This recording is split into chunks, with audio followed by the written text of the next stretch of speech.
Right, guys and girls, I've wanted to do this life coaching video in quite a while. This young person asked for my help, and despite knowing him in person, I'm making a video on his question because I know it will help him further by holding him more accountable. So please comment below, it will help someone who needs moral support more than anything. So let's begin. Peter says, "Hi, my name is Peter. I'm 21 years old. I've recently completed chemotherapy. Been struggling with it for a couple of years and my health is looking good. But I've lost all my confidence, my friends, and all my drive to live. My girlfriend left me when I was diagnosed years ago, said I was getting aggressive with her. Now my life is in ruins. I've put on weight. I feel weak and ugly. And nobody wants to hang out with me because I'm negative, I suppose. I'm too depressed to go out looking for a job. My parents are supportive, but they feel sorry for me, and I hate that. How do I get back on my feet? How do I start over? I feel like I'm drowning and I can't get out of the water. I'm too shy and weak and have no confidence or will to do anything. Also feel like I don't want to live anymore. Please help." All right, Peter. So, well done on getting through chemotherapy, man. That's an achievement in itself. I'm sure most supposedly strong people out there would crumble at the idea of accomplishing what you did. That alone makes you tough as nails, man. First off, let me get that girlfriend thing out of the way because I think it's messing with your confidence more than it should. Stop blaming yourself over that. Your girlfriend couldn't handle staying with you through all the hardship of therapy. And I understand that. It's her right to choose that for herself. You can't expect her to go through the hell of chemotherapy with you. It's okay to be selfish, and she made her choice, and it's her right to. But let's talk about the narrative here. Instead of taking responsibility for her choice, she made you feel guilty for her selfishness by blaming you so that she wouldn't feel guilty. She came up with a just reason to leave you, so she rationalized her decision that you became aggressive and all that. Therefore, she relieved herself of the guilt and placed it on you. Don't buy it, man. It's a mind game, and you're not to blame. Don't accept the blame of the false narrative she created. Having said that, don't blame her either. She did what she did to handle a difficult situation, and women are very emotional. You can't blame them for being creative in trying to handle their emotions. It's why we love them. But now, you know that she wasn't for you. And her leaving you was a good thing. You dodged the bullet, man.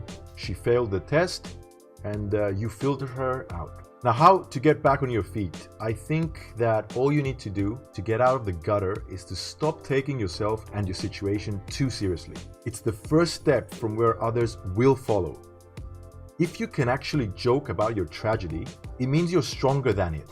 Let me say it again. If you can joke about your tragedy, it means you own it and you can do whatever you want with it. Have you seen this motivational speaker, Nick Vujicic? Something like that. Can't say his name ever. I'll post a link in the description. The guy has no limbs and he even does stand-up comedy. He has no legs, but he does pretty good stand-up. How insanely funny is that? He takes the piss out of his condition. He's self-sarcastic, and this has enabled him to own it and move forward and help others along the way. I'm not going to tell you how to fix your CV or go to the gym or go to uni or any of that, even though I can give you solid advice on that too when the time comes. But now, they don't matter. What matters is how you deal with your own perception of who you are, your mindset. Yes, what happened to you is tragic, and your subconscious mind may enjoy the intense neurochemical drama of it. And we all sometimes fall into the trap of enjoying that negativity, indulging in self-pity. So be aware of that. It's how our brains work. It's a trap. But guess what? It's more intense to be energetic and full of passion about what awaits you in life. But you haven't experienced it yet, so your mind thinks that negativity is the only way to go, so it dwells on it. As long as you realize that positivity is indeed stronger, and you understand that basking in self-pity deprives you of the even stronger emotional intensity of positivity. Now I want you to look into the mirror and make the funniest, cynical, sarcastic, and cruel joke against yourself in a well-mannered, teasing kind of way. Roast yourself. Say something like, "Whoa, if this is what they call therapy, I don't know what the sickness feels like."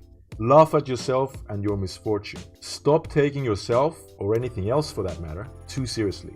If you can take that, you can take anything.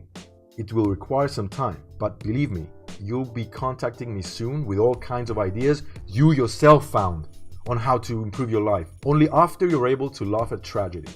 That's it, man. That's my advice to you. To all of you tuned in, I hope you enjoyed this video. Please share to anyone who might find it useful and comment below. It will really help Peter. and subscribe to watch the next life coaching video. Thanks for watching. I appreciate you. You're awesome.